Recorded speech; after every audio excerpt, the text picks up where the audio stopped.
Okay. Bora Land Tour. Ito yung Boracay Land Tour daw. So first stop. So they have a 5 destination for land tour. Di ba Ken? 5 destination. And Tony going to the mangrove area.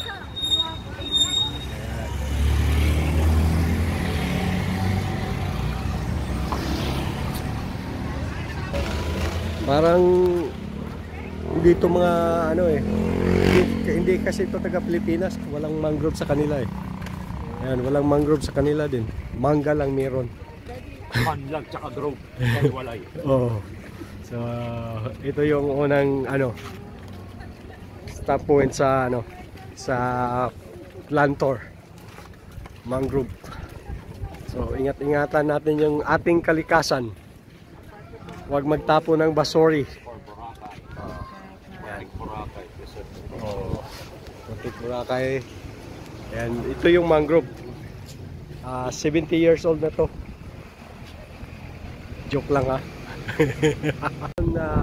Second, pang-dalawang destination ng land tour namin. Ito yung Boracay.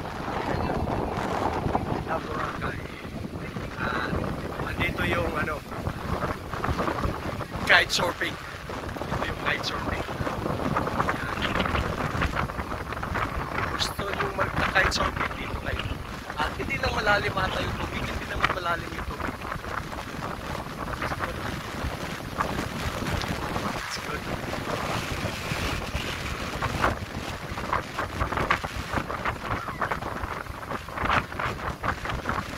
So second place ito yung pangalawang lugar ng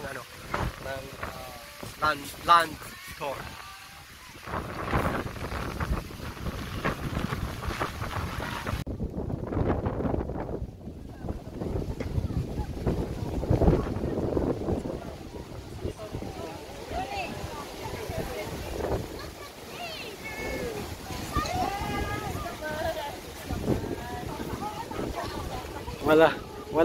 Walang lubi doon sa kanila. Nagpa-picture si Mother sa lubi. Ayan si Mother nagpa-picture sa lubi. Kaya walay lubi sa ilaha. Ayan sabi Mother super.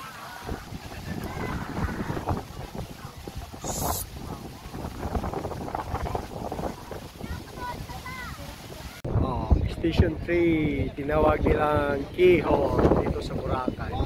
Ito yung isa sa destination ng mga turista. Ayan, yung formation ng rock formation. Ito tinawag lang Keyhole. Picture. Yon. So station 3 ng land tour. Titingin si Mama at saka magpa-picture si Dwayne sa bato. Bato na itim ha, hindi bato na puti. Ayan. Ang galing-galing din ng mga photographer dito.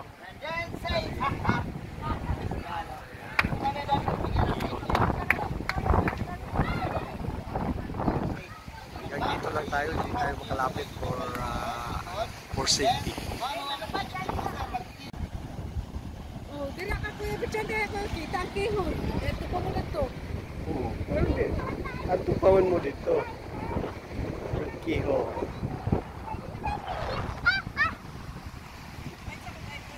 Ako yung anak ko. Hi ka. Hi ka.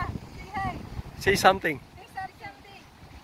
Now, among ayan, si Tony at saka si Ses. White Beach.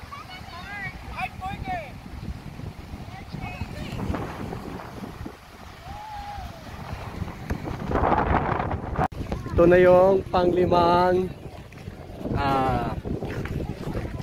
trip destination. Final destination.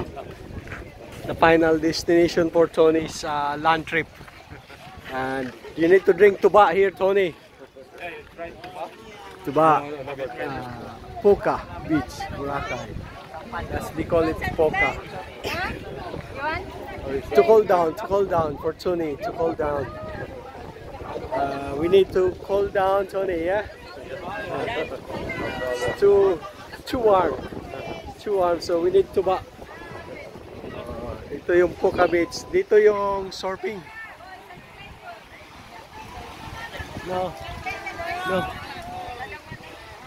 Mamaya na ako sa mga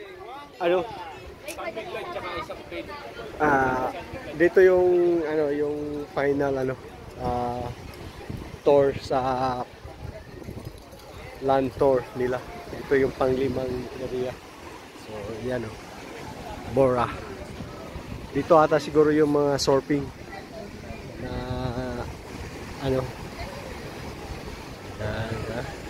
tinatayo lang talaga yan para surf. Ayan. So ayan sila Mader. Ano kaya yung tinatanong nila dito? So ito yung tinatawag ng Boracay White Sand, mga gat na yung binibinta dyan. Ano ba